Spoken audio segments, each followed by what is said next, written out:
That's me. I'm on. Good evening, everyone, and welcome back. Welcome back for the third time, I guess, to Chris Didden's Wine, Food, and Fun.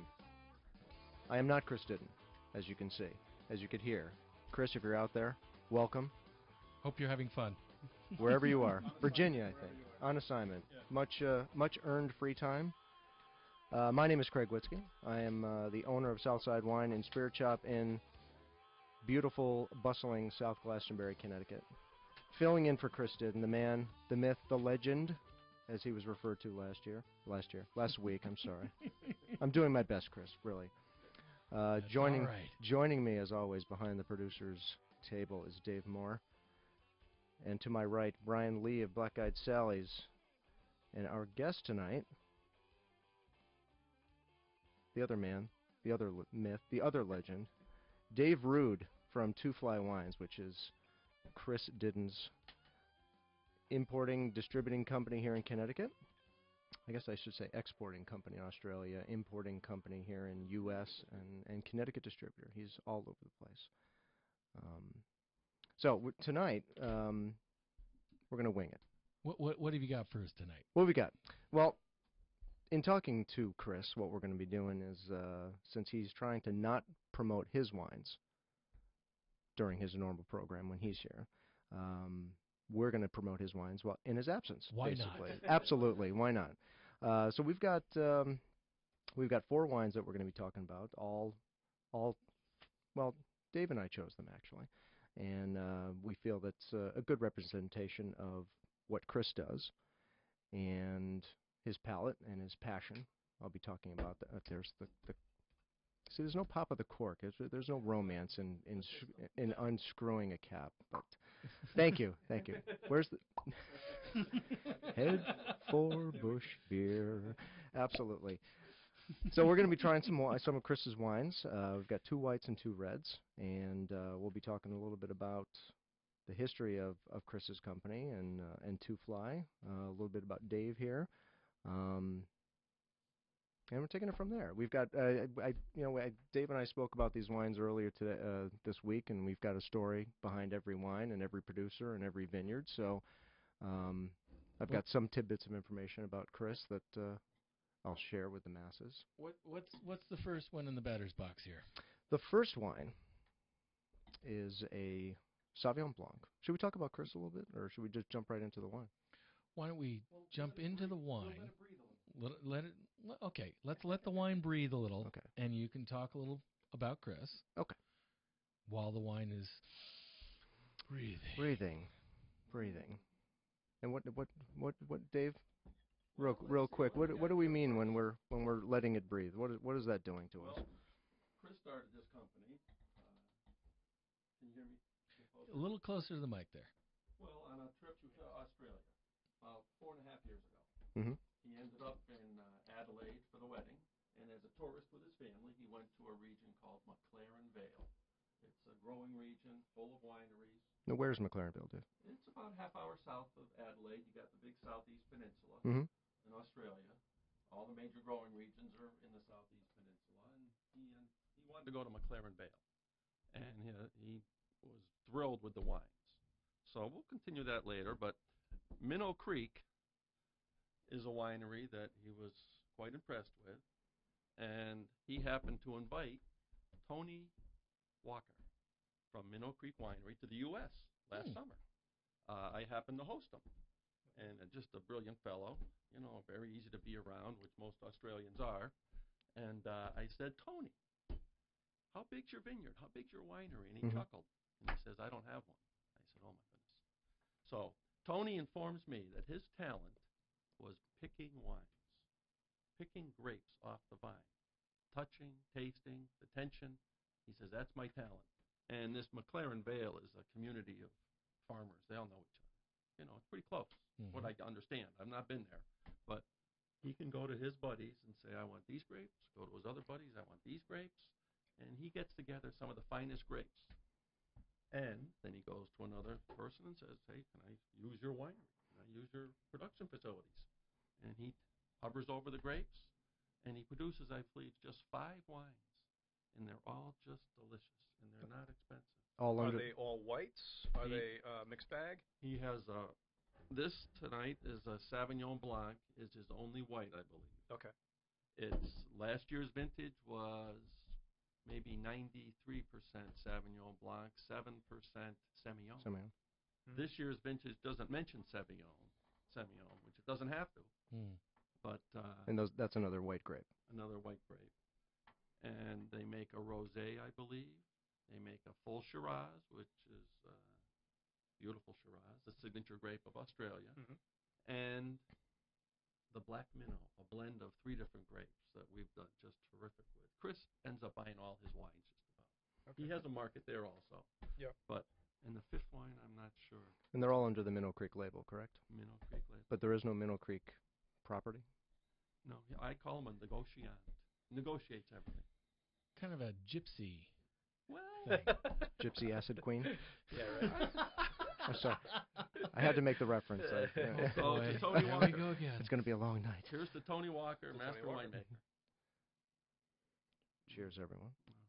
And to everyone watching. Wow. Smells fun. Well, Wow. now, David had just said the word wow. I pour these wines a lot, every weekend for people, and they are wow wines. Why did you say wow, Div?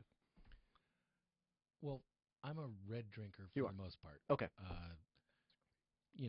Kind of had a heart attack, and the doctor said you should drink red. I said okay. If you're going to make me, Doc. But really, but this, it's crisp, it's light. Yes. It does not overwhelm you with flavor, Subtle fruit.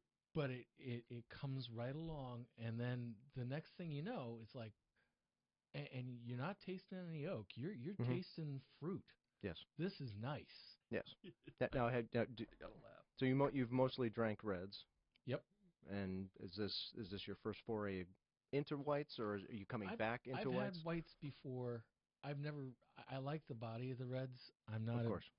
I'm not a light wine drinker. Right. So, but this would be a perfect appetizer. This would be a pretty good dessert wine. Right. And with certain strong fish, Yes. I could see this as a wonderful accompaniment. This is a great seafood wine, shellfish. Absolutely. I But think. what's best about it, it made a believer out of you, a red wine drinker. Yep. We got crossover wines. Yeah. We do. We got crossover You do. wines. The smell of this is amazing. Yes. The minute you pour into the glass, once you stick your nose in it, it's fantastic. And Got a nice bouquet. It's mostly obviously mostly Sauvignon Blanc from Australia, and I think a lot of people confuse that region with or the characteristics of that wine or that region with characteristics of Sauvignon Blancs from New Zealand. Which I don't think this does. I think this is actually very Californian style, where you've got a big body, you've got a lot of flavor to it, and it's got a drier finish than most Sauvignon Blancs would from New Zealand, which sometimes come across as, I don't want to necessarily say sweet, but they own fruitier. the category. We got to win them back. Absolutely. They do. New Zealand just owns Sauvignon Blanc now. But we got to get them back. One of the best stories I like about Chris is this is early on in his career. I think the first year he had the company, he and I were doing a charity event, and this woman comes up to the table, and we were both pouring whites and reds, and she says, no whites, hate them, don't even want to touch them, forget it. And this was the first year he had that Moscato, the first Moscato that came in. Heaven on earth. Yep. And so Chris is humoring her, pouring the reds, and he's like, you know what, just try the Moscato. And Moscato is another white grape, obviously, and it's a little bit sweet, effervescent or frizzante, as we were saying earlier. And so Chris is schmoozing her, and she's trying the wine. He's like, no, don't take just one and judge it. Take 2 or 3. Let your palate reset. And you could see like the halo form over her head, and she ended up buying like 2 or 3 cases of the Moscato she's like, this is going to be my summer wine. And I'm looking at Chris, I'm like, how the hell did you do that? Yeah. it was just amazing because he's like, his big saying, the proof is in the bottle, and that's exactly what it is. If it's open, try it. The worst that could happen is you don't like it and you move on to the next one. And that has not happened. No. I do it with beers at the bar all the time. Yep. If somebody says to me, there's one particular beer that's my favorite. It's Blue Point. It's called Toxic Sludge. The name scares a lot of people. It's a black IPA, and it's fantastic. It's like a porter IPA blend, and it's like the best of both worlds. It's got the coffee taste. Is it heavy? Not really. No. But it's high alcohol. It's high octane, but it doesn't taste like it's high alcohol. And I say to people all the time, before you say no, the name scares me, I'll let it sell itself. Here you go. And they almost always buy it. Absolutely. Almost always buy it because it's the perfect thing. This is tremendous. Yeah. I like this. Yeah, this beer business, it's becoming so interesting, just like wine has always been. Absolutely. A lot of discussions now with I do wine and people bring up beer and it's the same craft. They go hand in hand, basically. They can and do. Very much so. So, Dave, you were mentioning Chris going to Australia for that wedding. And what did Chris do before getting into this business? Well, he's a government relations.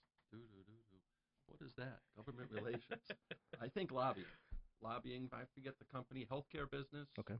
Yeah, that's what he said to us the first week was healthcare business. Yeah. Healthcare. Yeah. So which he knows everybody. He's got a network. Mm-hmm. But this was his passion. Now it's his business, and it's just great. How long? 4 years, you said? It was an August wedding. Okay. In Adelaide of 2007. Would have been now? 2007. Okay. So and then he started. Almost 5. He said, "Were these wines available in the U.S.?" And they said, "Sorry, we're tiny little wineries. Mm-hmm. We don't produce enough to export. Some of them are bigger and exported to other countries, not the U.S." And so he and a friend of his in the liquor business in town had samples sent over, tasted them, decided on some wines. 8 wineries were involved in the beginning. He contracted with them, became the exporter, the importer, and the distributor. And it took him a year. And a political comment, I think his licensing process took about less than a month in Australia. 10 months here. Welcome to Connecticut. That's it? Was that federal or state? That's it? Between federal and state. User friendly. This guy wanted. So anyways, that's hurry up and wait. But he got his first container. It would be 3.5 years ago, November, I believe. I've been with him all but a year, 2.5 years. Okay. I remember him telling me that one of his first trips when he was going down to choose wineries to work with, he I think it was towards the end of his trip, and he threw a keg party, basically. Not like a fraternity keg party, but a barbecue. And so he's at the grill, I think, and doing his thing, and a gentleman who in essence works for the Australian equivalent of Wine Spectator comes up to him after a few beers and he pokes Chris in the chest. He's like, "Who do you think you are?" And Chris is like, "What? What did I do?" He's like, "Seriously, who do you think you are?" And Chris is like, "What are you talking about?" And he's like, "You've gathered the best winemakers in this entire region, and they all love you. How the hell did you do that?" And if anybody knows Chris, they know exactly how he managed to do that. Yes, he did. He did it. So we all agree that we love this wine. Yes. Oh yeah. No question. Oh yeah. I know. I wanted to say, Dave, you were talking about the wines not being available in the U.S. And that was one of the reasons why Chris went forward with this. And the beauty of these wines, if you're listening out there and looking to explore these wines yourself at home, they're only available in Connecticut for the most part. Right? For the most part, I think Chris has opened up a couple other states, but for the first year or two, it was basically Australia and Connecticut, which was cool because people in California and New York and stuff like that, they didn't have access to these wines. And I know my first experiences with these wines. It was at the time when Chris this came out, the Australian wines basically was Jacob's Creek and Yellowtail. Yep. and the dumbing down of the American palate. Yeah, right. Cue the music. It's not quite time for commercial. Dun dun dun dun. I'd like to thank our sponsor, Yellowtail Wines. We'll be back. Thanks to Australian Wine Guild. I see nothing. Oh, anyways, yeah. So this has actually been one of my great sellers, and Minnow Creek have done very well with the entire line, which is good. So try this wine, Dave. You had some background. What is your background? How did you get into this business? Back in 1960, late 60s, I met a girl, and her grandfather happened to be an immigrant from Italy. Mm-hmm. And they were hard workers, but when the year one of the liquor calendar came along, 1934, he got a liquor permit in Manchester. Hmm. You know, so that was a good move, good industry to be in. So then They were not open on later, Sundays back then. No. when I married his granddaughter back in '73, a couple years later, I got into the package store business in Manchester, and therefore got to love the pastime and the wine business. And after I sold it, it was when Chris was looking for a few salespeople, so it was a perfect fit. So you've got some background in wines and. Yep, and I learned enough to listen to people's reaction, not to explain it. I was waiting, like when Dave had the wow reaction. Mm-hmm. That's what I want. I want to hear from people. Mm-hmm. I'm not going to tell them what they're supposed to find, plum and avocado and. I love that. That's the way to do it. You have to. You just said it before. Let it sell itself. Yeah. Those descriptions that you see on the back of the bottle are things that you might taste. Yes. Not that you're definitely going to taste. Exactly. It's things that you might taste. It's essences that might be in the glass. It's things. It doesn't mean it's there. Suggested essences. essences. It might be. Everyone's palate is But subjective. you went on about this wine, and I just love hearing that, what people think about the wines. Mm-hmm. It's the neatest approach. Absolutely. You have to, and you have to do it that way. And I think that's why you and I get along so well, because, I mean, granted, I like most of 99.9% of what Chris brings in anyways, because he's got such a great palate, and a lot of times, you and I were sitting down trying it, and it's the way it is. Well, you know what put him over the top, deciding on getting into this business, was the smoothness. Top to bottom, these wines, big, full reds, full of tannins, but the winemakers and the soil and the combination are so smooth, there's no tannic bite. Right. No. Which some people miss, I guess. The real aficionados, they know that wine's going to develop years down the road, but this day and age, not as many people are saving wines. Right. No. If you have a wine that's 3 or 4 years old, that's ancient, given pretty close to what you have as far as the popular palate is concerned. Yes. I buy them to drink them. I don't buy them to make friends with. You know that's what I say all the time. My wife says to me, I'll say, "Can you pop a bottle of wine before I come home while you're making dinner?" And she says, "What can't I open?" Open anything. Open it all. I didn't buy it to make friends with it. I bought it to drink it. So there you go. And even if you have something like that in your cellar or rack, isn't it time to drink it right now? Absolutely. No better time than the present. Why bother? Pop that bottle of Phelps right Speaking now, of which, baby. Dave, went right to Phelps, didn't you? I never understood why a person would think that a bottle of wine that's 225 years old is actually going to be good. Because, you do have the off chance that the cork actually worked. Survived. And therefore it survived. But more often than not, you're likely drinking very expensive vinegar. Yes. Yeah. I'm going to take my chances, though. Yeah. Well, I'm going to take my chances. On someone else's dime. But my point is, why would you want to hold on to something for that long? First of all, you're not going to be around for that. No. Okay. No. It never made sense to me. And Dave's right. Most people don't do that anymore. Yeah. I mean, the years of buying cases to store in your cellar for 20 years just doesn't happen, and that's why a lot of winemakers are actually switching to screw caps. The wine is designed for you to go home and open it. Yeah. And I mean, let's have a party. Yeah. So Speaking of which, these Dave. winemakers, it's the region, I don't know, but the smoothness is there from the beginning, and it just. My glass. glass is empty, Basically. David. I'm the lightweight here, I guess. So now we're going to go It's no longer half full. Such a cynic. So what are we going to try next, David? Well, I'm going to... That's probably the one we should go with. Yeah. Two Fly deals with maybe 25 different wineries. Right. Chris Didden and his associate over in Australia Carolyn? Carolyn? No. No, Carolyn's his wife. She's here. I'm kidding. But a private label is important in any company. She's still mad about the tequila from last week. Yeah, no. Oh, yeah, I can hear only about it, imagine. huh? Whoopsie. Sorry, honey. So this wine is brand new.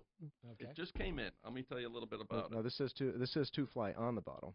We have three Two Fly labels now. One is our basic Two Fly. We have a Magnum that's Carolyn's selection. And now Chris says, let's have a little upper crust, upper scale wine. Mm-hmm. So he's gone to Conti Estates. And that's a vineyard in Conti Estates In is Australia. located in McLaren Vale, southeast Australia. Daniel Conti is a third-generation winemaker. Mm-hmm. The family lived not far from here 100 years ago. It's amazing. Here in Here in New England? Connecticut? New York, New York. Okay. near Sing Sing. That's what it says on the website. Austining, New York. You know That's the town? That's the town. impressive. Back in Nicely done, sir. 1910, they moved there. I had a great-grandfather who was a chaplain Really? At See Sing that? Sing? at Sing Sing. Probably back in 1910, maybe. As a matter of fact, yeah. And his daughter, my grandmother, went on a school tour. And my great-grandfather was torqued. And you Torqued? really, well, there are other Upset? descriptors that could be used. He was But he was a angry. minister, for heaven's sake. Yes, okay.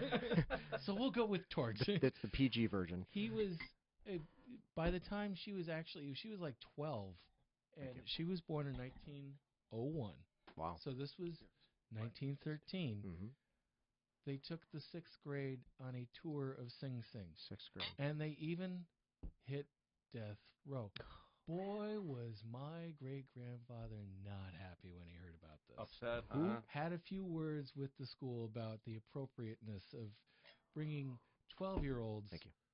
through a not-so-great area. Yeah, this Intimidating isn't bringing them to people. the pumpkin patch. No, it so, wasn't. yeah. Good Lord. Who planned that? So the Contis Oh, I'm sorry, were Dave. in upstate. Is that upstate New York? Well, actually, according to New York City folks, it is, but it's really about central New York on the Hudson. Oh, okay. Is that where the term sending them up the river came from? That's exactly where they Really? got it from. That is exactly. Do I get a point? Ding, Yes. ding, ding, ding, ding, ding. There you go. It's the We bonus round. are. Let's So give then something they went away back for to free. Italy, I believe, in the 40s. So the Contis came up. Then they went to, in 1952, went to McLaren Vale, settled in, Wow. bought a few acres. How many acres? I just read it. Nice little profile on the website. And Grandpa started making wine. Dad started making wine. Now the son Daniel's making wine. They have, we have about 6 of their wines, and they just top to bottom delicious. $15 to $20 price range.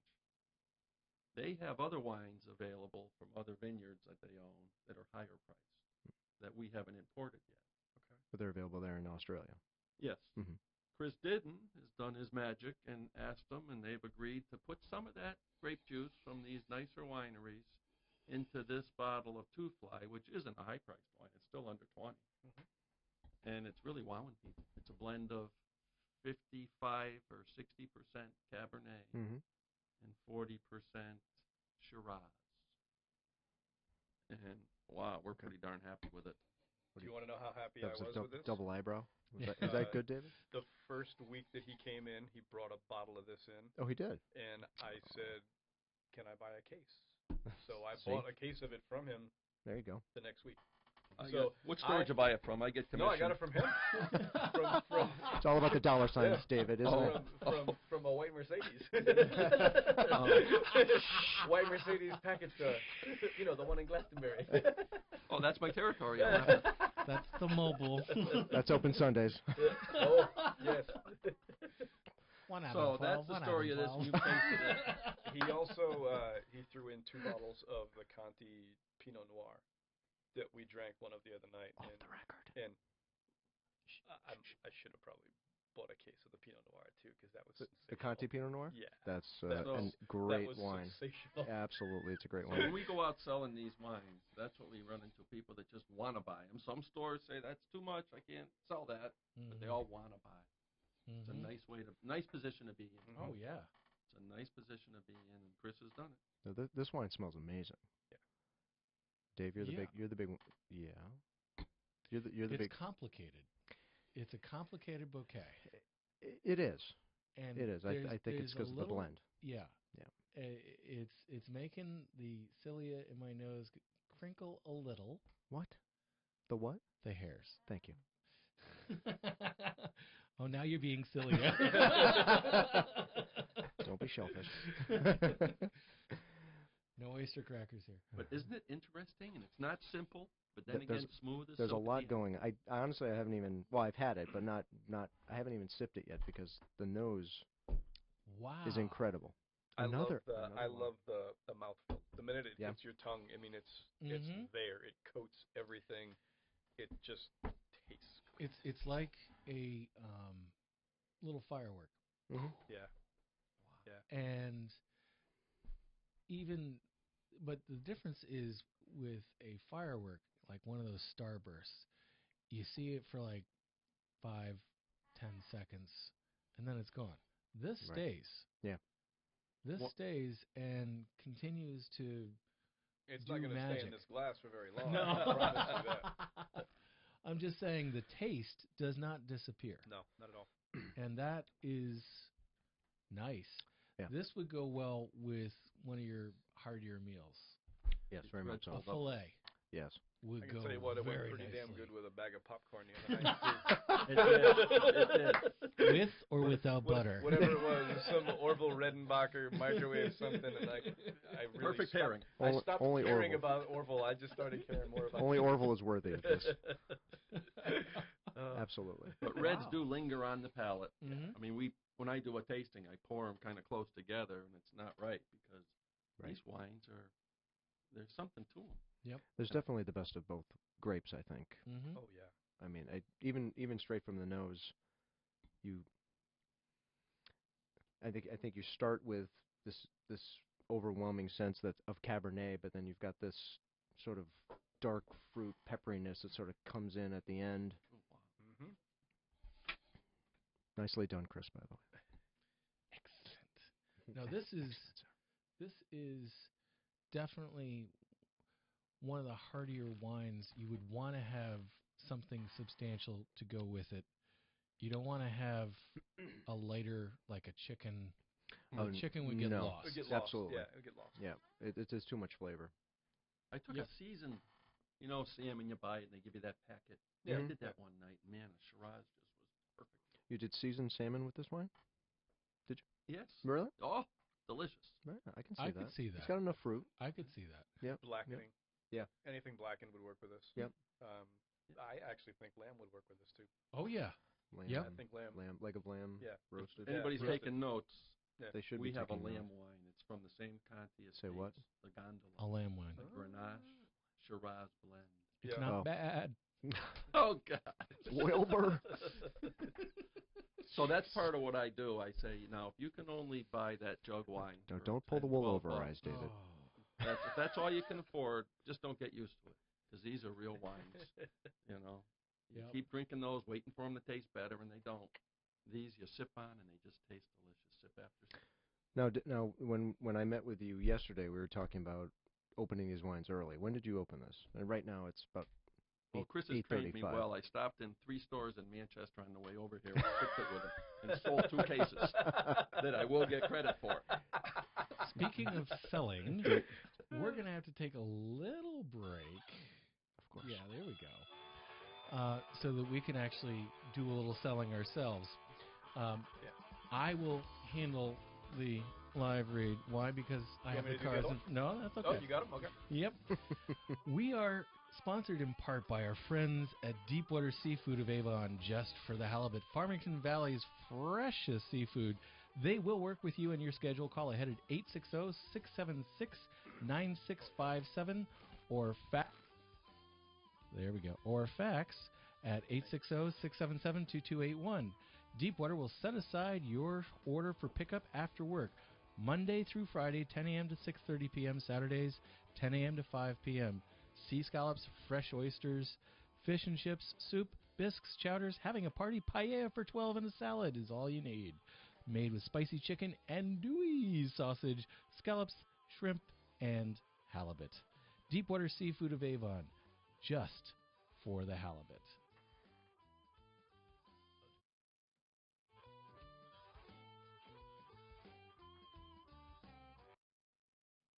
A 21st century audio pioneer, Hartford Online Radio Network. Budwitz & Meyerjack PC is a large Connecticut-based CPA firm with offices in Cheshire and Farmington, Connecticut. Large enough to handle engagements of enterprises with annual revenues in excess of $100 million, yet small enough to cater to smaller businesses and individual clients who expect personalized attention from partners and staff. Client service is the cornerstone of our practice. Our clients have a fixed fee for their audit and tax work. What this means to the client is we're approachable. Personal communication and client services make for strong relationships. Budwitz & Meyerjack, certified public accountants. Sandits Travel for business and leisure. We'll take you there. Sandits Travel has been proudly serving Connecticut since 1960. That's over 50 years. And we're ready for another 50 years of superior service. Whether you prefer to come in, call in, or log on, we invite you to explore how efficient, diverse, and fun it is to book through Sandits Travel. Save your money and your time with us. Sandits Travel. We'll take you there. We could have had actual DJs. You'll get a kick out of this one. Instead, we got these guys. 47% of people on the radio don't wear pants. It's a fact. It's a work in progress. OnTheHorn.com. OnTheHorn.com.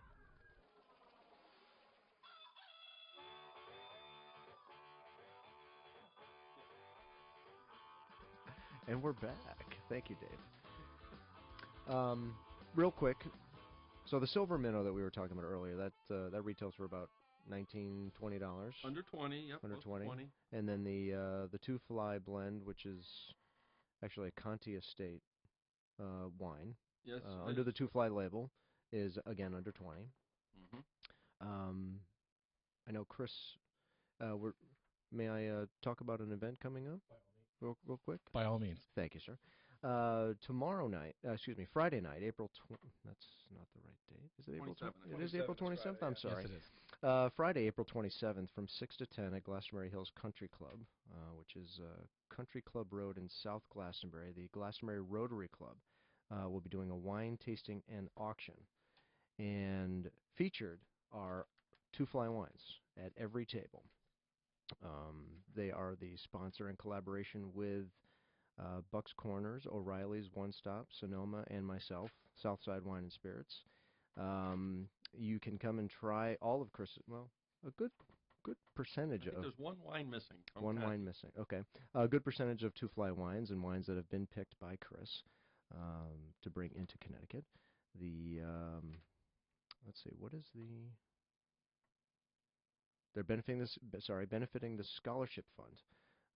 Donation is $50 per person, and it's going to be a great night. A ton of wine, excellent wine, definitely something you should not miss. Thank you, sir. Speaking of not missing, no, we should perhaps of course. get to our third. Yes, absolutely. Third wine. Does that mean I have to shotgun the rest of this? Oh boy.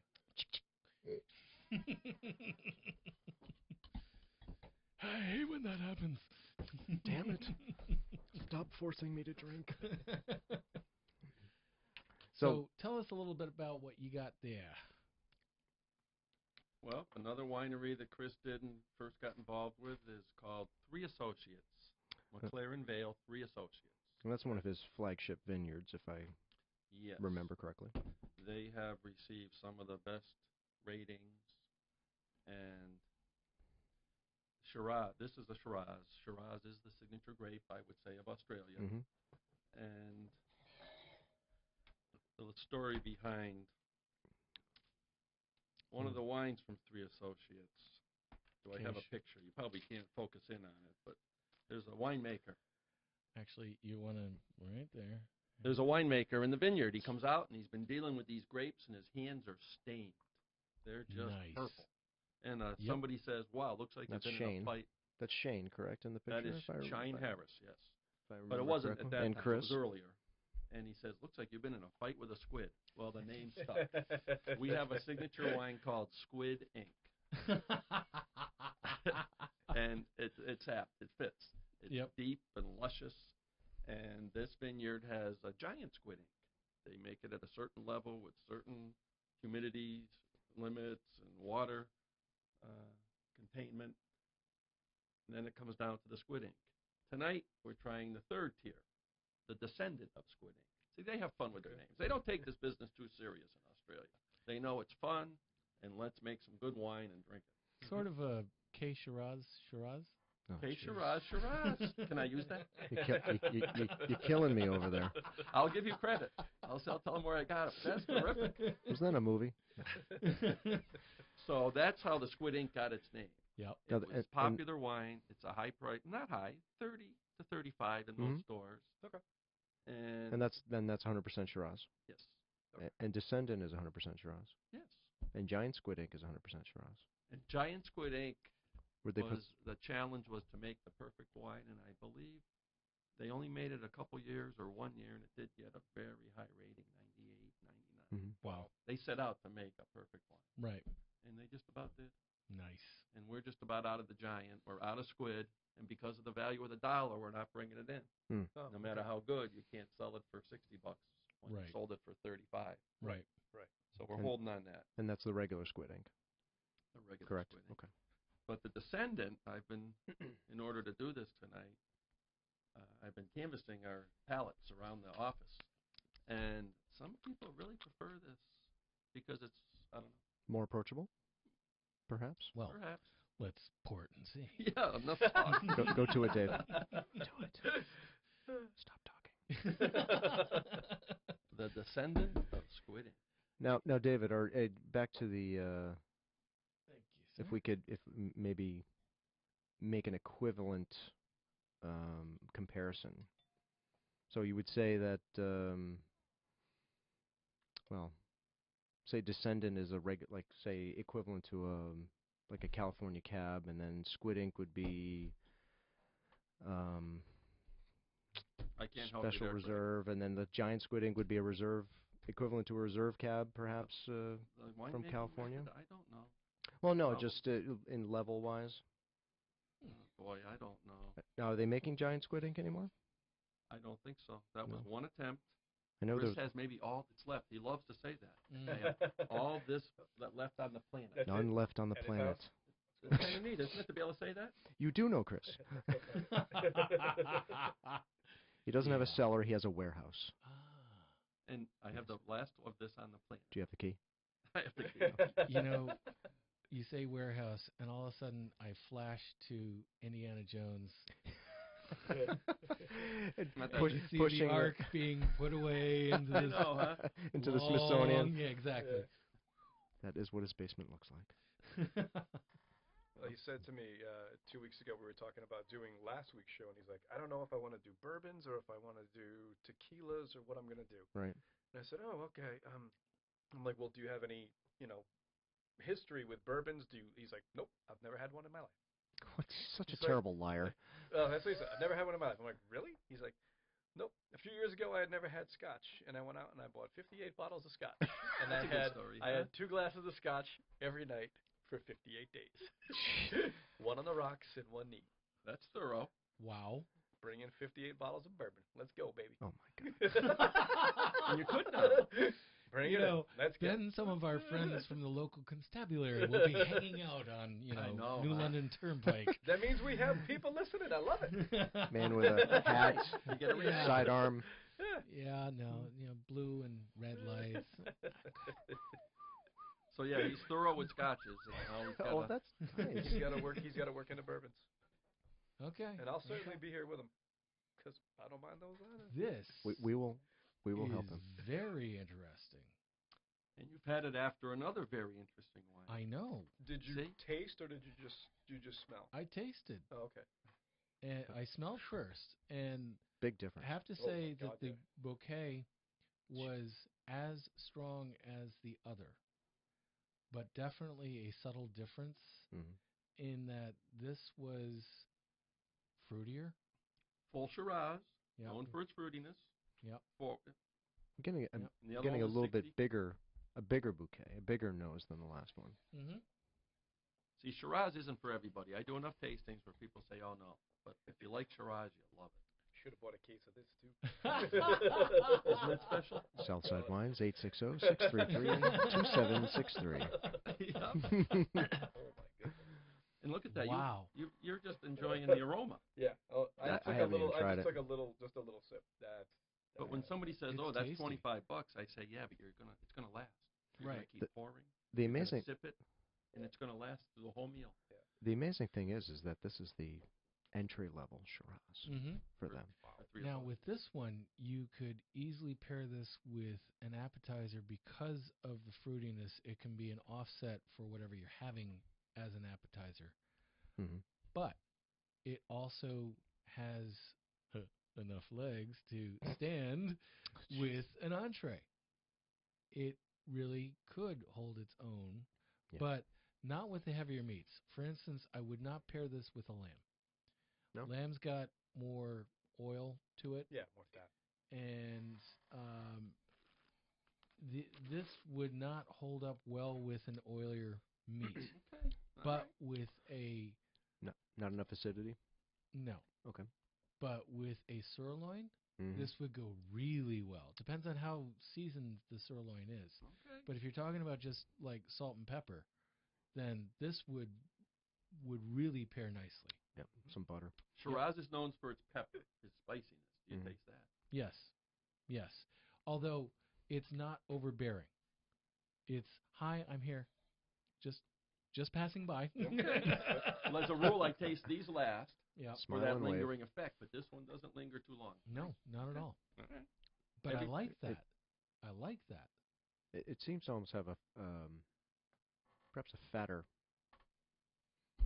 a little bit more weight, a fatter palate than the last one. The last one maybe had a little bit more acidity to it, a Yes. little crisper finish. Yes. This one sort of like envelops and the that's sides of your tongue. why this would not go well Correct. with a heavier meat, because the other one with the acid would be able to cut right through it. Right, exactly. This, not so much. Yeah.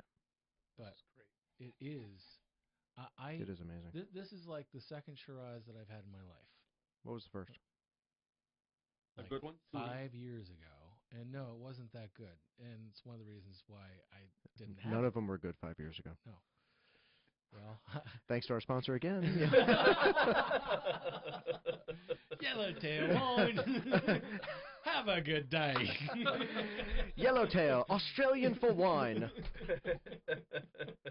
Going to hell. In a handbasket, I'm with you. We had it. Drive the bus. We had it at a restaurant I worked at a few years back, and they asked me to teach the staff You had- about you had wines. what? And I said, You had what? Yellowtail? Shiraz, Yeah. yeah. And I said, that's easy. They're like, well, what does it taste like? I'm like, vanilla cake mix. Fruit punch. That's exactly what it tastes like. And they're like, no, Nice. come on. I'm like, try it. Sip. Yeah, you're right. It tastes like a yellow cake mix. Not that we're we're bashing No, Yellowtail. I mean, because it's they've made their fair They've share made of their money. jump. absolutely And they got people interested in Australian wine. Yeah. very much so. yeah. Yes. Did Australia a big service. Absolutely. Now we got to overcome it. Yep. From what? No, Beat 'em you down. don't. You don't have to overcome it. You overtake it. Yes. Take it. Exactly. I'm going to use that one. It's today. it's like they're in the center lane. You just pull in the left lane and Keep going. Yeah, don't it's hard look work. back. We're all working real hard to get this wine out there. From what I understand, when they first came into the U.S., when they were approaching their, I don't know who imports Yellowtail, but when they approached the importer, they predicted the first year they'd do 3 million cases. Really? They did 30. Oh, 10 times. Prediction. Wow. Wow. Yeah, nice. Not bad. Critter wine. That critter label. Critter wine. Yeah. That's why I say they got the jump. You know, Yeah. Hey now. kangaroo. Yeah. To his company, to his associates. See, that- Yes. I like that. That's right. 2 his company, 3 is associates. I like that. So what were the vineyards that Chris Oh, the original really ones? jump started? I know 3 associates, obviously. Pertaringa, Pertaringa, well-known. They're one of the larger ones. Not large by any means, but 30 or 40,000 cases a year as opposed to, 5,000 cases a year in Kentucky. Halifax is one of our original wines. Okay. It was Those are Shiraz, right? Jeff Hardy. There's a family in Australia, the Hardy family. Huge. Jeff's a winemaker, right? Jeff is the son who said, Dad, I want to make better wine. So he has a vineyard in Adelaide Hills, next neighboring property, the McLaren Vale. So we've had his wines, just to die for. No mystery. No. The Hardy.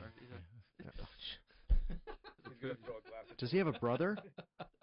Played by Sean Cassidy and Parker Stevenson. So how do I mention? Who else was there in the beginning? The mystery of the cabin on the hill.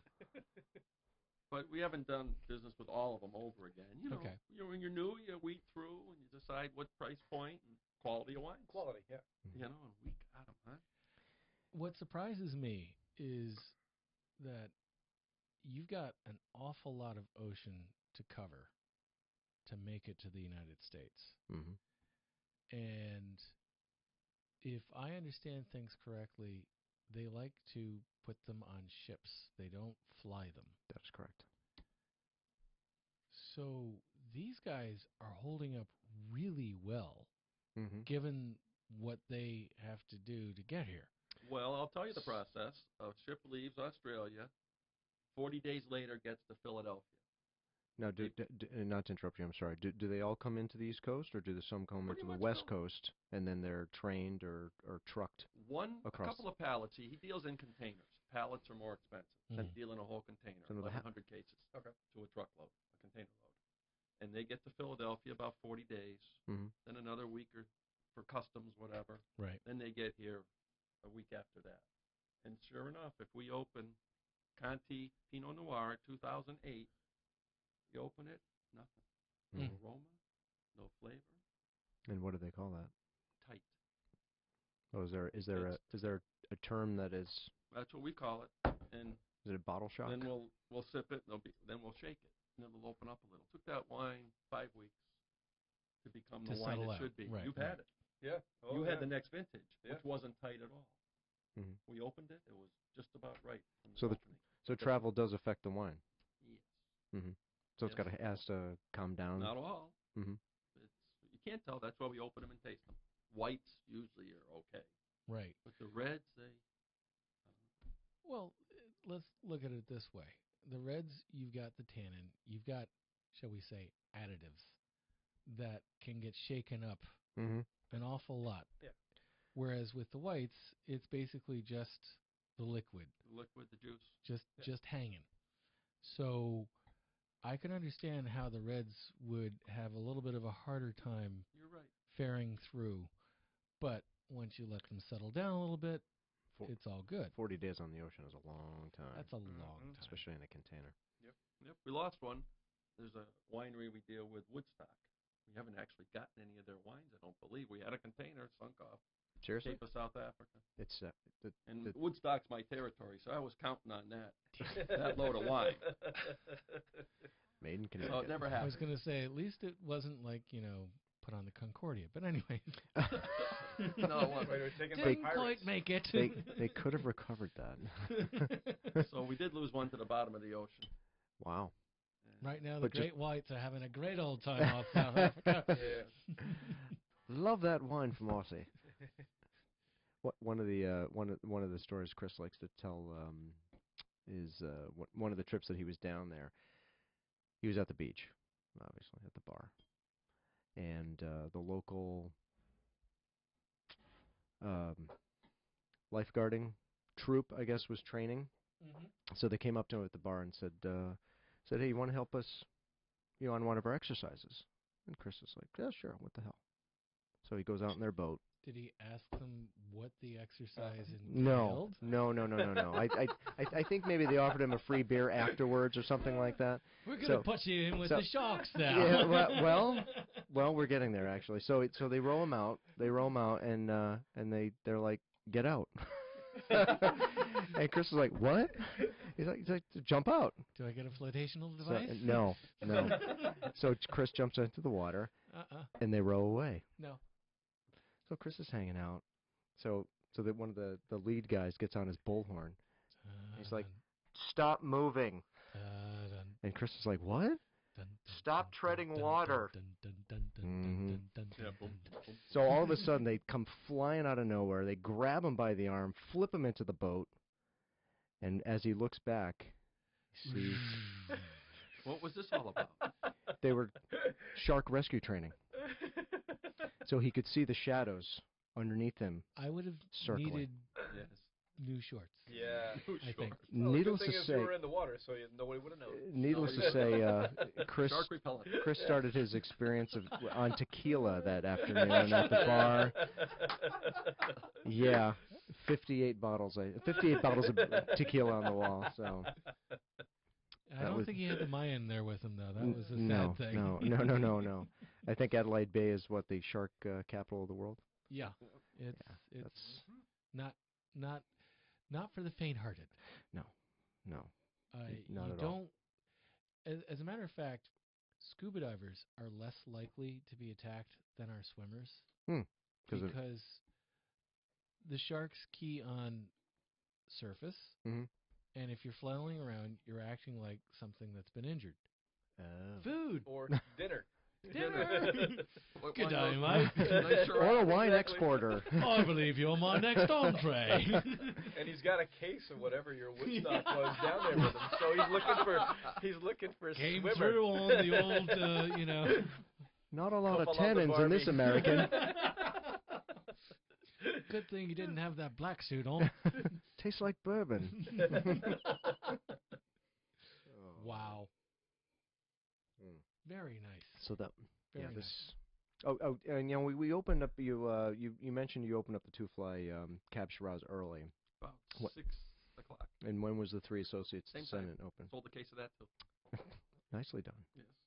These wines are hard to say no to. Dave Rood gets a gold star for today's events. Oh, yeah. Excellent. Nicely done, sir. Always really got That's a what Chris hold of wanted to that do, one. share his wine, and that's what we do.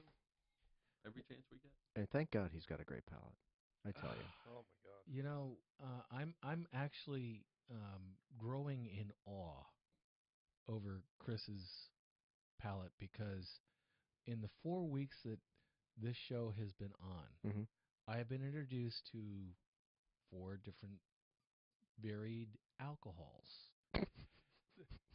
Whether it's tequila, whether it's the wine. Right.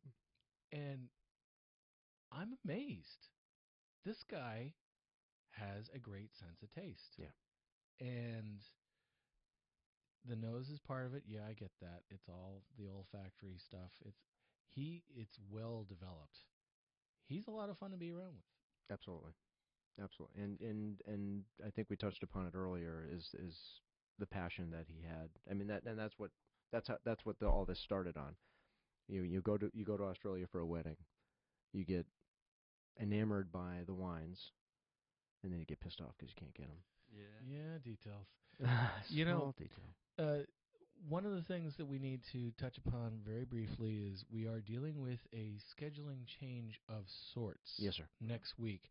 Fortunately, for those of you who are enjoying this particular show, it's not changing the time frame. Yay! But we have open for business at 5:15 p.m.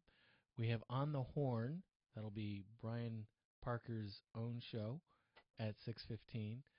The new show, that'll be mine, at 7:15. Congratulations, sir. Our Wine, Food, and Fun is at 8:15. And Black Eyed and Blues is going to be on at 9:15. And then at 9:15 when I'm hammered. Yeah. I'll play you some music. Is it after Chris's show? Is it all going to be the Dead? Yeah. No. Oh no, wait, wrong It's kind of gonna be hammered. really good blues. And even if it's not, yeah. That's the one we were doing before this. Brian McDonald's going to be at Sally's this weekend, and he was in the studio with us today. He's a musician? Yeah. His show this coming week is basically it's a book release party for his friend George Rule, who was Warren Zevon's best friend. Very nice. Aide de camp. Yeah, right-hand man.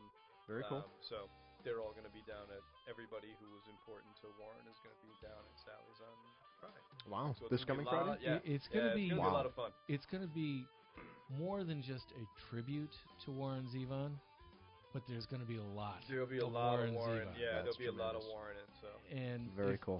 If anybody can play Warren Zevon, it's going to be Brian McDonald. yeah. So he's it's going to be a show to That's hit. awesome. That is awesome. Do you know the song "Walking in Memphis"? I do. Marcone. Well, the very first time he played on a Wednesday evening, I had been out doing something off premise, came back in, and heard him sing 3 lyrics to a song, and I walked around the corner and I said, if this guy can't sing "Walking in Memphis" like Marcone does, nobody can. He came back from his set break, and that was the first song he played. No and kidding. Killed it. Nice. So killed it. So yeah, he's just got such a great voice. He's awesome. That's awesome. Yeah, So Not a show to miss. join us next week for Wine, Food, and Fun at 8:15, and there will be more wine, food, and fun. Although next week, Chris is threatening the bourbon, so It is Kentucky Derby time. Baby. it is. Absolutely. We are sponsored by our friends at Central Connecticut Dental.com, CentralCTDental.com. Doctors Camp, Sambor, Lupini for serious issues or routine checkups. Go nowhere else. Easy to get to on the Plainville-Farmington line. Call 860-747-5761 or make an appointment online at Central Connecticut, CentralCTDental.com. I keep doing that. I don't know why. It's okay. Join us next week. It's been fun tonight. Thank you so much. My pleasure. Thank you for having me. I appreciate it. And Brian, good to see you. Dave, awesome wines. That's nice to hear. Thank you. See you guys next week. Good night.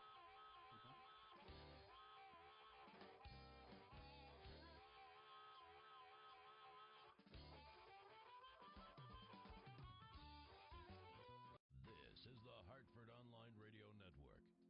21st Century Audio. Delivered. On thehorn.com. Budwitz and Meyerjack PC is a large Connecticut-based CPA firm with offices in Cheshire and Farmington, Connecticut. Large enough to handle engagements of enterprises with annual revenues in excess of $100 million, yet small enough to cater to smaller businesses and individual clients who expect personalized attention from partners and staff. Client service is the cornerstone of our practice. Our clients have a fixed fee for their audit and tax work. What this means to the client is we're approachable. Personal communication and client services make for strong relationships. Budwitz and Meyerjack, certified public accountants. Sandits Travel for business and leisure. We'll take you there. Sandits Travel has been proudly serving Connecticut since 1960. That's over 50 years. And we're ready for another 50 years of superior service. Whether you prefer to come in, call in, or log on, we invite you to explore how efficient, diverse, and fun it is to book through Sandits Travel. Save your money and your time with us. Sandits Travel. We'll take you there.